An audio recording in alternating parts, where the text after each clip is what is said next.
شخص دوسرے سے محبت کیوں کرتا ہے، اس کی کیا وجوہات ہیں، کیا اسباب ہیں؟ تو بنیادی طور پر 3 ریزنز ہمیں نظر آئیں گی۔ 3 وجوہات ایسی ہیں جن کی بنیاد پر اس دنیا میں کسی دنیا کے دوسرے ہی شخص سے محبت کی جاتی ہے۔ وہ 3 ریزنز کیا ہیں، 3 وجوہات کیا ہیں؟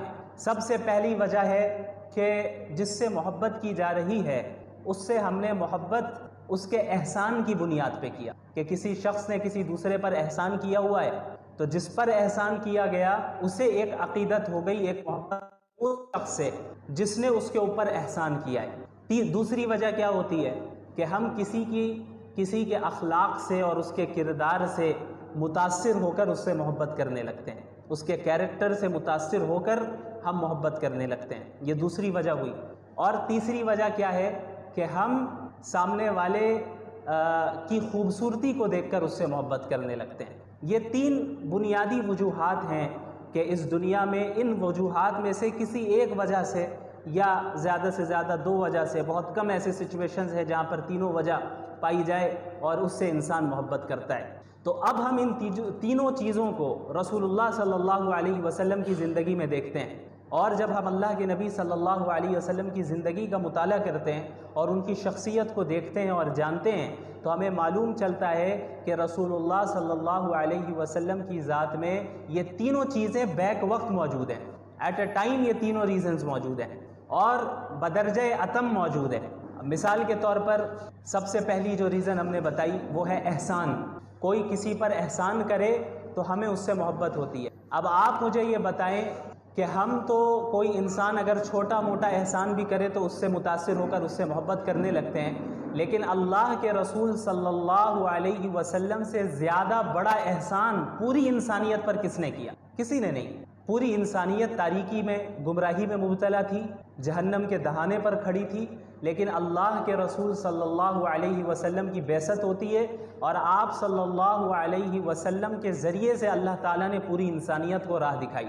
اگر اللہ کے رسول صلی اللہ علیہ وسلم نہیں آتے تو کیا ہمیں زندگی گزارنے کا طریقہ معلوم ہوتا؟ نہیں معلوم ہوتا۔ اور خصوصاً آپ جب ان واقعات کا مطالعہ کریں جب اللہ رب العالمین نے محمد الرسول اللہ صلی اللہ علیہ وسلم کو بعض ایسے اختیارات دیے کہ اگر آپ کہیں تو آپ کے دشمنوں کو ابھی ہلاک کر دیا جائے، ختم کر دیا جائے۔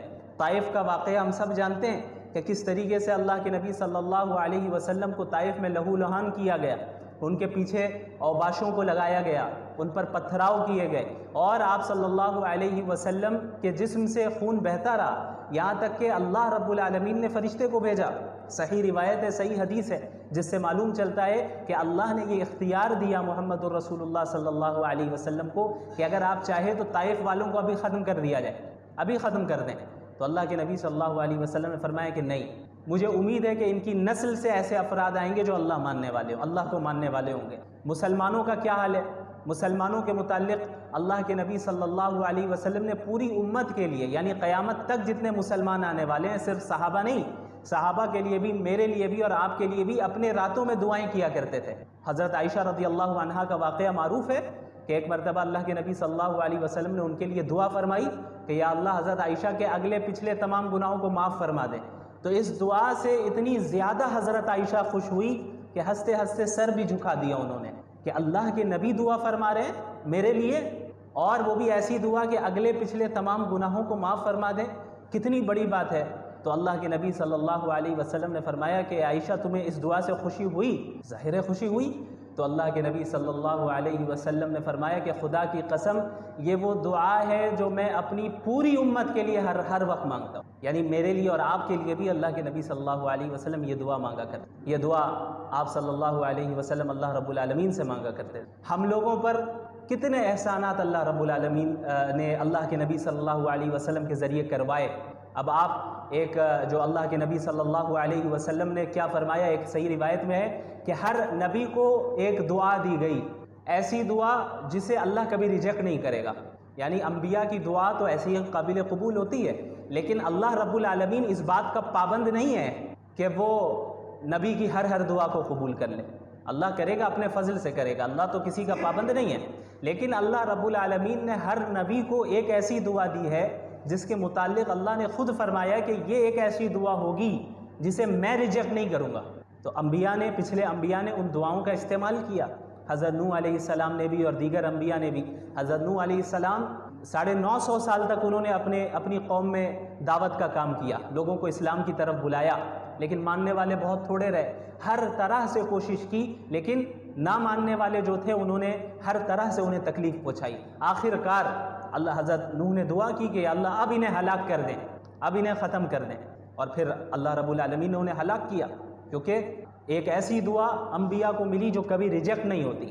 اللہ کے نبی محمد الرسول اللہ صلی اللہ علیہ وسلم نے کیا فرمایا کہ اس دعا کو میں نے ابھی تک اس دنیا میں استعمال نہیں کیا ہے، اس آپشن کو میں نے ابھی تک استعمال نہیں کیا، حدیث کا مفہوم ہے، اس کو میں نے قیامت کے دن کے لیے رکھا ہے کہ میں اس دن اپنی امت کے لیے سفارش کروں گا۔ اے اللہ، آپ نے مجھے ایک دعا دی ہے، ایک ایسا موقع دیا ہے کہ جس کو آپ کبھی ریجیکٹ نہیں کریں گے۔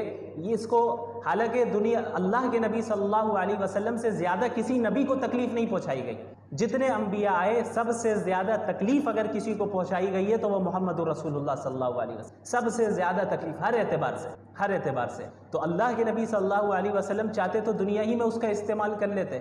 یہ دعا بھی مانگی جا سکتی تھی کہ یا اللہ معاملہ آسان فرما دے اور کوئی میری مخالفت نہ کرے، معاملہ آسان فرما دے، مجھے تکلیف نہ دی جائے، میرے گھر والوں کو شہید کیا جا رہا ہے، تکلیف پہنچائی جا رہی ہے، صحابہ کو شہید کیا جا رہا ہے، یہ نہ ہو، یہ بھی مانگی جا سکتی تھی یہ دعا۔ لیکن اللہ کے نبی صلی اللہ علیہ وسلم نے اس آپشن کو محفوظ رکھا، بچا کے رکھا کہ قیامت کے دن پوری امت کے لیے سفارش کروں گا، کہ آپ نے جو یا اللہ آپشن دیا تھا، اختیار دیا تھا، وہ میں آج اختیار کرتا ہوں، اور میری امت کو جو ہے اپنے فضل سے اس کی مغفرت فرما دے۔ تو یہ اس سے بڑا احسان پوری انسانیت پر کیا ہو سکتا ہے؟ اس سے بڑا احسان کوئی ہو سکتا ہے؟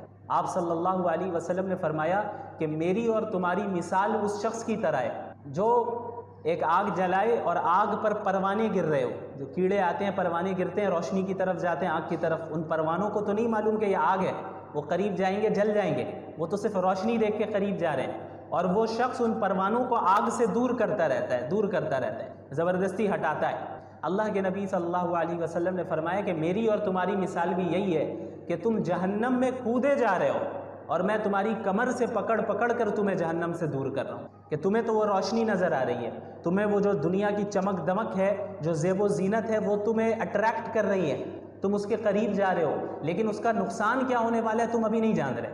وہ اسی شخص کی طرح، اسی پروانے کی طرح ہے جو روشنی دیکھ کر آگ پر کی طرف جاتا ہے، لیکن جب آگ میں گر جائے تب پتہ چلتا ہے کہ یہ تو آگ ہے، جل کر ختم ہو گئے۔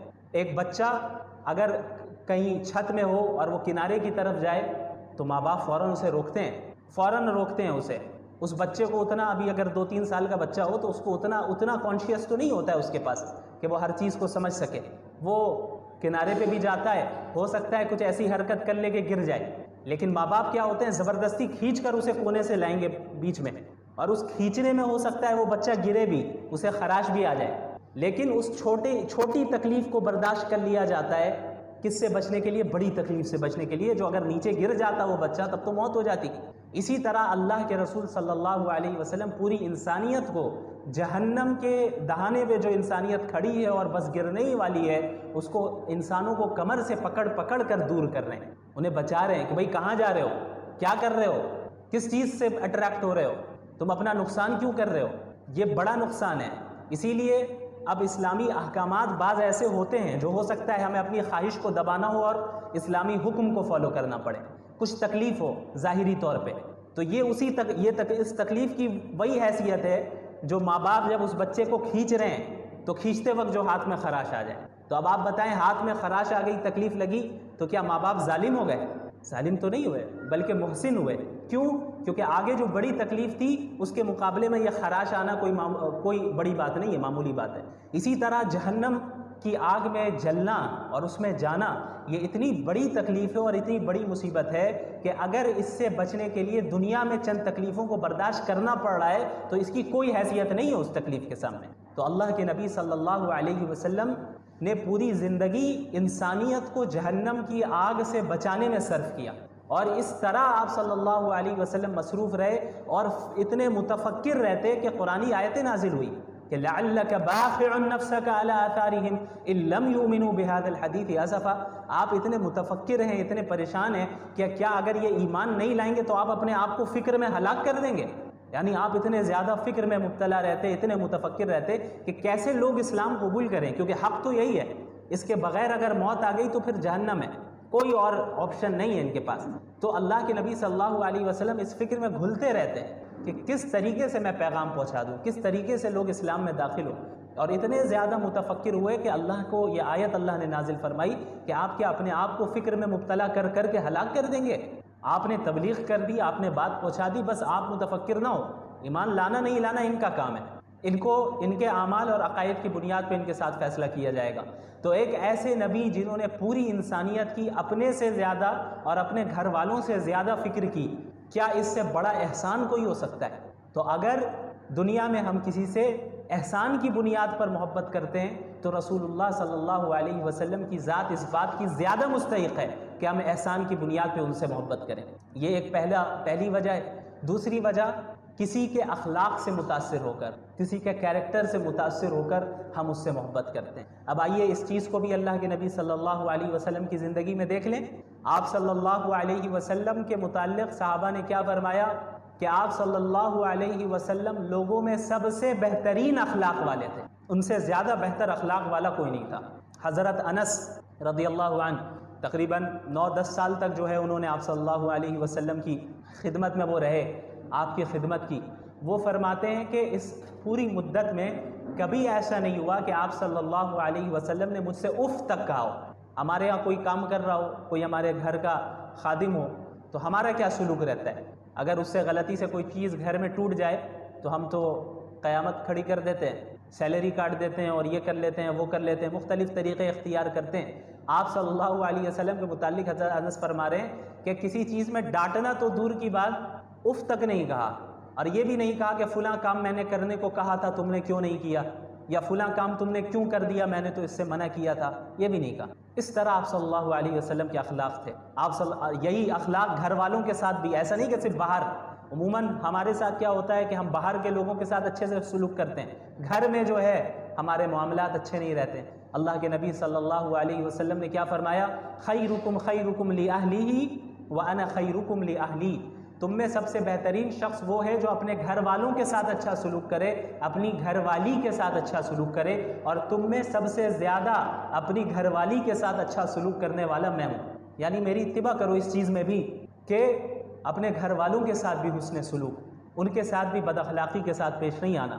حضرت عائشہ رضی اللہ عنہا سے مروی ہے غالباً کہ صحیح روایت ہے کہ اللہ کے رسول صلی اللہ علیہ وسلم کے متعلق فرمایا گیا کہ ما ضرب رسول اللہ صلی اللہ علیہ وسلم خادما له ولا امرأة ولا ضرب بيده شيئا، کہ آپ صلی اللہ علیہ وسلم نے پوری زندگی میں نہ کسی اپنے خادم پر ہاتھ اٹھایا، نہ کسی عورت پر ہاتھ اٹھایا، اور انسانوں کو مارنا تو ہاتھ اٹھانا تو دور کی بات، کسی چیز کو بھی ہاتھ سے نہیں مارا۔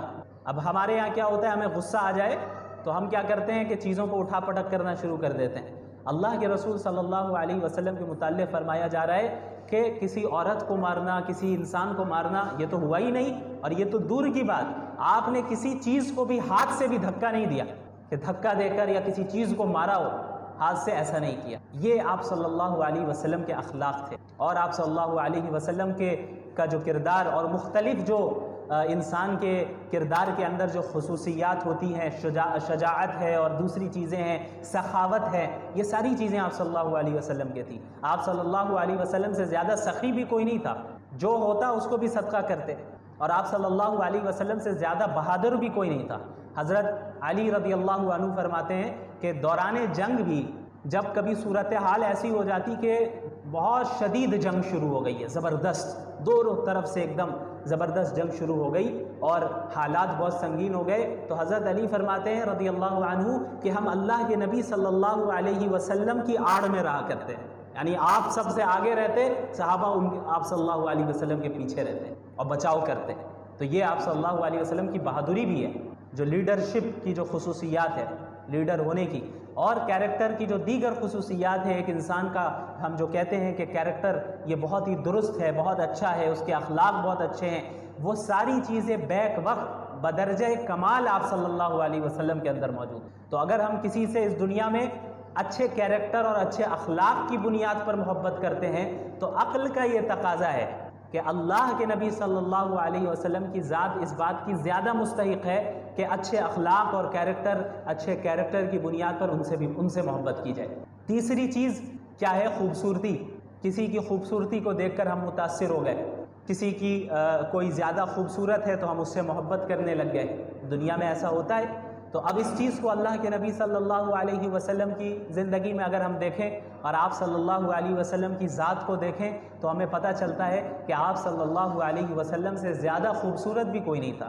صحابہ نے جہاں یہ فرمایا کہ آپ صلی اللہ علیہ وسلم سے زیادہ با اخلاق کوئی نہیں تھا، وہیں یہ بھی فرمایا کہ آپ صلی اللہ علیہ وسلم سے زیادہ خوبصورت بھی کوئی نہیں تھا۔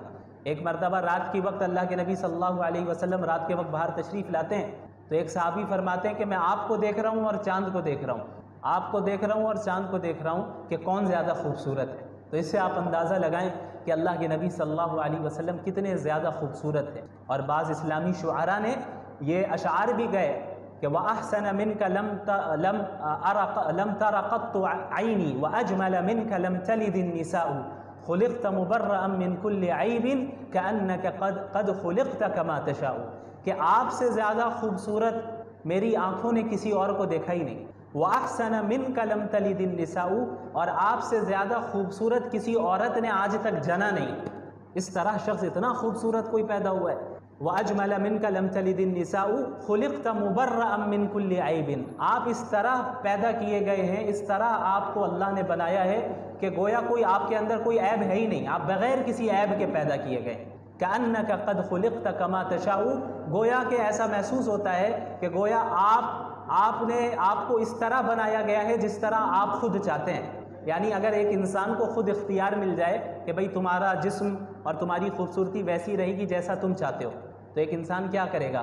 ہر عیب کو اپنے آپ سے دور کرے گا اور چاہے گا کہ ہم سب سے خوبصورت ہو۔ تو اللہ کے نبی صلی اللہ علیہ وسلم کی جسمانی خوبصورتی بھی اتنی زیادہ تھی کہ شاعر کہہ رہا ہے، اسلامی شاعر ہے، وہ کہتے ہیں کہ آپ اس طرح اتنے بے عیب جسمانی اعتبار سے پیدا کیے گئے ہیں کہ گویا آپ اپنے اختیار سے پیدا کیے گئے، جس طرح آپ کو بننا تھا ویسا آپ کو بنا دیا گیا۔ تو یہ آپ صلی اللہ علیہ وسلم کی خوبصورتی ہے۔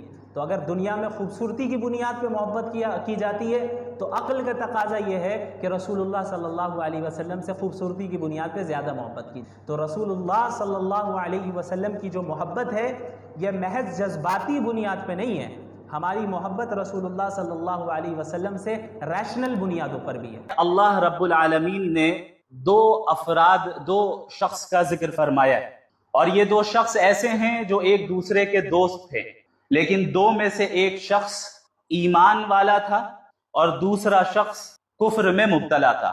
ایک شخص مٹیریلزم کے اوپر اسپریچویلٹی کو ترجیح دیتا تھا اور دوسرا شخص روحانیت کے اوپر مادہ پرستی کو ترجیح دیا کرتا تھا۔ اللہ رب العالمین نے محمد الرسول اللہ صلی اللہ علیہ وسلم سے فرمایا کہ وَضْرِبْ لَهُمْ مَثَلَ الرَّجُلَيْنِ جَعَلْنَا لِأَحَدِهِمَا جَنَّتَيْنِ، آپ تمام انسانیت کے سامنے دو لوگوں کی مثال پیش کر دیں، دو شخص کی مثال پیش کر دیں، دو دوستوں کی مثال پیش کر دیں۔ جَعَلْنَا لِأَحَدِهِمَا جَنَّتَيْنِ، جن دو میں سے ایک کو ہم نے بہت ہی مٹیریلسٹک لائف دی تھی، بہت ہی لگژریس لائف دی تھی۔ ان دو میں سے ایک وہ تھا جن کو ہم نے دو بڑے باغات دیے تھے، ہم نے دو بڑے باغات دیے۔ کیسے باغات؟ انگور کے باغات۔